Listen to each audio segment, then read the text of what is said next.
the game, cause see the boxing voice. ThaBoxingvoice.com live here with Team Hot Rod. So talk to me, man. Obviously, you're disappointed, but the fans in the Barclays Center have spoken. The cheers represent that you should be the winner. How are you taking this loss?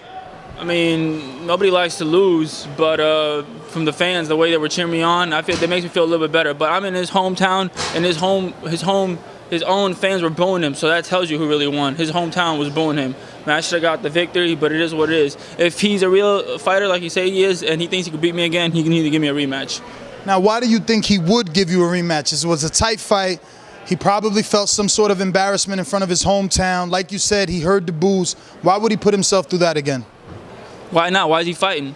Why box? Aren't you a fighter? Give the man a rematch. The first knockdown didn't even count. I was down. He hit me. They should have took a point off, but they didn't, and they counted a knockdown.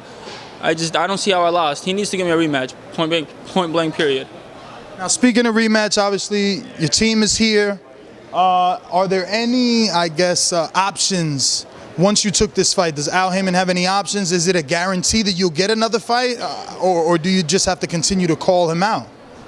I'm gonna continuing to call him out, but my promoter is Lou DiBella. I'm gonna see what I could do with Lou, and this was one hell of a fight. Why not give the fans another fight like this? But this time, this fight was supposed to be 10 rounds, and he kept holding. He was running out of gas. If this was a 10-round fight, I don't think he would have made it.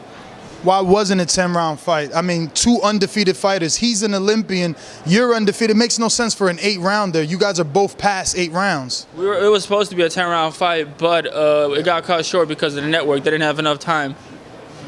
So do you think that gave him an advantage, having less rounds to go, so he can keep high steam during the beginning fight?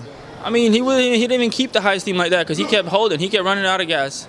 I mean, even though it was an 8-round fight, I feel like I won. There's nothing to say about it. Coach Lou, have you spoken to him yet? He said one hell of a fight. He told me it was a good fight. Hopefully, we'll see with him right now. Lou, talk to us, Lou. Rematch? He's not happy. He wants this rematch. What's the it was chance an of us awesome getting a fight. rematch? He won the fans over here in Brooklyn. I think the chances of a rematch down the line are good. I think that he didn't hurt his stock. I'll be honest, when we go down later, I'm going to say to him, you should have fought the first 4 rounds the way you fought the last 4 rounds, because he made it too close. Look, I mean, I thought he won. It wasn't a knockdown in the first round. It was a slip. If you look at it on the TV, you're going to see that, and at least one of those in the last round, I thought on both of them there was contact. But you know what? I can't fault Marcus Browne. I could be a little bit upset at the referee, which is how I feel. And I also felt that Rod took some time to warm up in the fight. But here's the bottom line. He proved himself in that fight. I think most people thought he should have gotten the decision. He left it to the judge's hands. He left it too close. But Marcus has been in the spotlight how many times? The first time this man's been there. He proved that he belongs with the best. So I'm very proud of him. And don't be that upset, because I think we got robbed, but it was close. I'm not upset. If I get another big chance fight like this, I'm good. No, he's going to get a chance. And honestly, if he would have just a little bit more in the first 4 rounds, and they wouldn't have been able to take it from. Look at the scorecards, because I thought that he had him a couple of times in the first rounds, and he let Marcus steal.